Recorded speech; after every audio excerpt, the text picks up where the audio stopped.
Should we just call this the Mother Galaxy, perhaps? Eden Zero, Chapter 256, I'm going to review it, and I'm only going to review Eden Zero until it's done. A sexy picture of a sister, even though they may not matter. Either way, they're following the light that would guide them to Mother. And they see a planet in the distance. A planet with negative temperature of 220 Celsius. So, a planet where where human race cannot exist. Meanwhile, Pino in the stars looking is dazed, as she likely have looked in the memories and realized now the truth of what her mission is and what she saw. As Shiki and Rebecca come and ask her about the memories, saying it's okay if she doesn't want to tell it, suddenly her eyes begins to burn, or at least it's very likely though that she may be feeling overheated. The memories that she got is so much emotionally that she's overheating. But after that, we actually get some, I don't want to say death flags, but the despair in these scenes are massive, and I do not like that. First off, we get Hermit touching Wise's arsenal armor and saying that his future self is very awesome. And he, by seeing the arsenal suit, he actually improved its performance. But as she is touching the armor, she teases him, saying, "Does a humanist shy when an android is touching him?" But then Wise takes off his helmet and saying, "It's not about human or android, it's because it's you," confirming that yes, Wise does indeed have a crush on Hermit, even though Hermit is, well, technically looking like a little girl. Of course, she's reacting a bit tsundere to that. The next despair scene, the reason why that feels like a despair scene, it seems to be a love confession that may very well be the end of everything else. But the bigger despair scene is when Homura is talking to Valkyrie, where she mentioning that in the last world she was dead. So, and Valkyrie is even beginning to question if she should be alive in this universe, to let those that have died die and set history right on track. But Homura do not want that, saying that she needs to be alive because she cannot go through that grief again.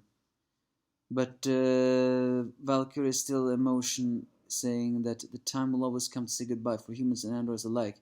I'm only alive because this world made me so.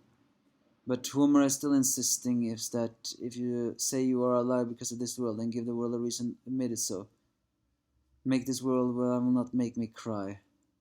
Of course, Valkyrie chats her for that, hugging her very tightly as she's shaking, perhaps giving that hug scene of "I love you too" scene that many feel moment. Meanwhile, Sister is doing her dominatrix torture of Moscow. I still don't understand why she's doing that if she's not into guys, but hey, she's a dominatrix, I guess it's everything. She actually begins to open up a little bit to Moscow, which is also pretty weird, saying that, "Do you still think it's still wandering around trying to find Mother's ether? The Eden's one." But Moscow one hoping that it hasn't attacked Mills. But she believes it's not an easy planet to find, even though Joker found it. But then Shiki enters, saying that Pino needs her help as she is stopped moving. And so she's laying down. We actually get a memory glimpse of the final reveal. Maybe, just maybe now, we're finally gonna get the reveal. What is the 4-star Shrine Maiden's past? And let me tell you, it is something. As we actually see a world where, well, I want to say, is this New York? Are we trying to say this is the real world? I don't like that, but hey. We see Witch, or as I would actually call her in this world, Regret. As you all maybe know, the Star Shrine Maidens surprisingly have normal names after their, well, title names.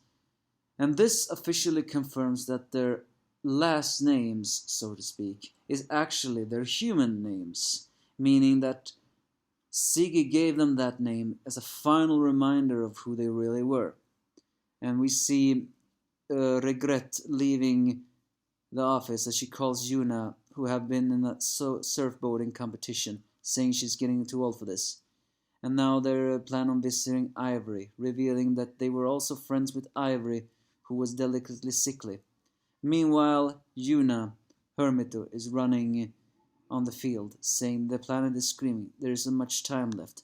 But so is our curiosity. What has happened? What did happen? The answers may finally be here.